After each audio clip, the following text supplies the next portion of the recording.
Vamos a abordar una decisión que ha generado debate en el ámbito tributario y regulatorio. El Servicio de Impuestos Internos emitió una resolución que obliga a plataformas extranjeras de apuestas online a pagar IVA por los servicios que prestan en Chile, pese a que actualmente estas casas de apuestas operan en un marco de ilegalidad según distintos fallos judiciales. Para analizar las implicancias de estas medidas, nos acompaña Matías Pascuali, abogado tributario y director del Centro de Derecho Regulatorio y Empresas de la Universidad de Desarrollo, a quien saludamos. ¿Cómo está, Matías? Buenas tardes, bienvenido a Hora de Noticias.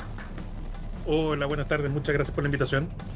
Bien, vamos a conversar de este tema que es tremendamente importante, pero comenzamos porque esto que establece exactamente una resolución del Servicio de Impuestos Internos respecto a las casas de apuestas online extranjeras. ¿Cuál es el punto a tratar en esto, Matías? Sí, mira, es algo Servicio de relativamente Impuestos sencillo. Internos emitió una resolución. Matías, te escuchamos.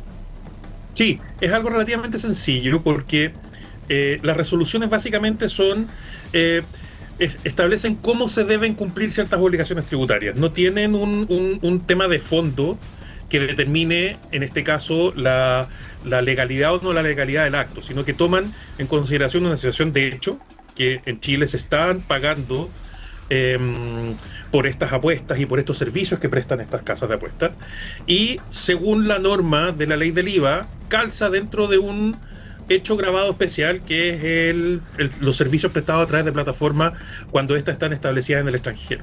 Y por lo tanto, a partir de eso, la resolución 69 dice que estas empresas tienen que pagar IVA y que para efectos de ese pago de IVA, como son empresas extranjeras, tienen que inscribirse en un registro especial. No va más allá del análisis de la legalidad o la no legalidad, o la no legalidad. Sí dice la resolución, y ha dicho el Servicio de Impuestos Internos, que a ellos no les corresponde determinar si este es un acto legal o no legal, que eso le corresponde a los tribunales de justicia o al regulador, que en este caso es la Superintendencia de Casinos, y que por lo tanto ellos lo que están haciendo es dar cumplimiento estricto a la ley. Matías, ¿el cobro de IVA podría interpretarse como una forma indirecta de reconocimiento o validación de estas empresas? Mira, aquí hay dos puntos. Primero, el tema de los dineros que provienen de hechos ilícitos es un tema muy discutido en la doctrina tributaria histórica en Chile.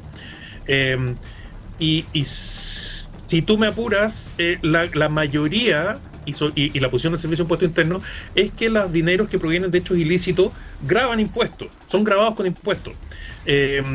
Tenemos un fallo histórico, que es el caso de Juan Pablo Dávila, que ha sido uno de los escándalos financieros más grandes que ha habido en Chile respecto de Codelco.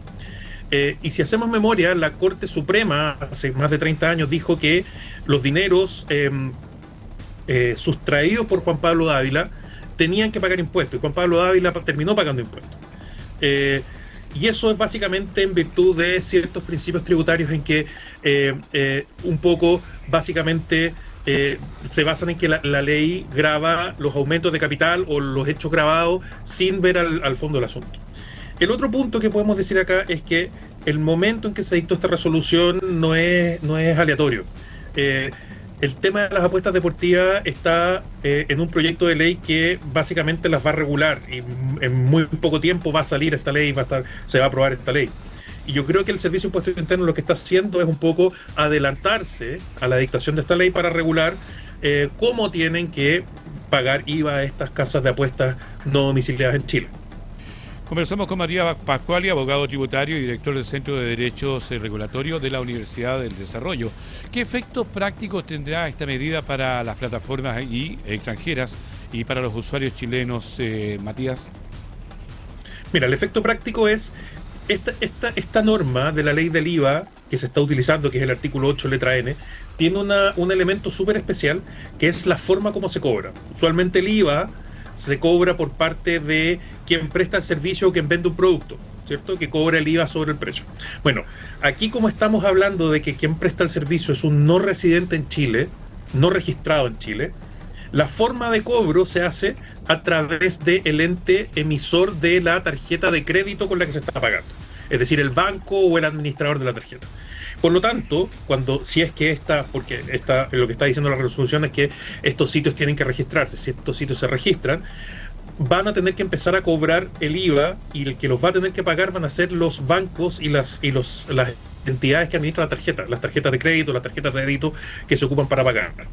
Esto mismo ocurrió hace un par de meses, quizás hace un año atrás, cuando a todos nosotros si es que tenemos servicios como Spotify, servicios como Airbnb, que nos mandaron un correo que nos dijeron a partir de ahora se les va a cobrar el IVA, funciona de la misma forma.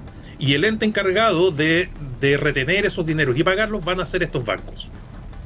¿Cómo se compara esta situación con otros servicios digitales extranjeros que hoy pagan IVA en Chile? Lo planteabas tú ahí, Matías, como plataformas de streaming o aplicaciones. ¿De qué forma se hace? Básicamente es la misma norma, es la norma del artículo 8 letra N, número 2 en este caso, que se refiere a las plataformas de entretenimiento de servicios digitales prestados desde el extranjero por no residentes en Chile. Y esa norma es la que se conoce como Ley Uber, que se dictó hace un par de años. Hasta antes de esta norma, le era muy difícil al Servicio de Impuestos Internos cobrar los IVA o cobrar algún tipo de impuesto respecto a las operaciones que se realizan a través de estas plataformas. Bueno, el artículo 8 letra N, que es un artículo nuevo que tiene no más de 3 años, lo que hace es regular este tema. Y lo que hace es obligar a las entidades administradoras de tarjetas de crédito o de débito a través de las cuales se pagan estos servicios, son los obligados a retener y pagar, y si es que ellos no retienen y pagan, se hacen directamente responsables por estos impuestos debidos. Conversamos con Matías Pascuali, abogado tributario y director del Centro de Derecho Regulatorio de la Universidad del Desarrollo. ¿Qué riesgos enfrenta el Estado al recaudar impuestos de una actividad que aún carece de una regulación integral, Matías? A ver, hay un tema político. Es verdad, lo que han levantado muchos, que podría parecer que con esto se está regulando o validando una actividad que no tiene regulación o que es ilegal civilmente, porque aquí no hay un tema penal, y se está básicamente por vías alternativas se estaría dándole una validez. Yo creo que puede entenderse en ese sentido. Pero lo que sí tenemos que tener claro es que el Servicio de Impuestos Internos y la norma tributaria un poco se extrae de la legalidad o ilegalidad de cómo se obtienen los fondos para efectos de cobrar. Pero sí, yo reconozco que podría, por parte de algunas personas, incluso en algún momento estas plataformas podrían argumentar ante tribunales diciendo: oigan, ustedes no me pueden decir que yo soy ilegal si yo pago impuestos y ustedes me reconocen como un ente o como un contribuyente pagador de impuestos. Y básicamente podrían decir que tácitamente lo están reconociendo le están declarando como legales. Pero yo creo que eso todo se soluciona si es que sale rápidamente la ley que regula estas plataformas, que es algo que es súper necesario, porque básicamente es un hecho que pasa. O sea, en el fondo no podemos desconocer que las personas están apostando y ocupando estas plataformas, y al no haber una regulación no se puede establecer límites de edad o no se pueden establecer otras regulaciones, otras limitaciones que sí se pueden dar cuando la legislación o la ley las regula. Matías, tú anteriormente como que avanzaba un poco en la siguiente pregunta, pero el Congreso ha discutido durante años una ley para regular las apuestas online, ya lo habías dicho, pero esta resolución aumenta la presión para avanzar en una legislación definitiva. Yo creo que eso es uno de los sentidos de la resolución. En el fondo, los organismos de la administración están diciendo: oiga, yo ya necesito regular este tema, así que por lo tanto es un mensaje un poco al Poder Legislativo de que es un tema que necesita ser visto, necesita ser regulado y necesita ser legislado, y la necesidad viene por el lado o por el punto de vista de que esta es una actividad que puede ser prejuiciosa para ciertas personas y que requiere ciertas protecciones. Y yo creo que debiera ser algo que se legisle en el corto plazo.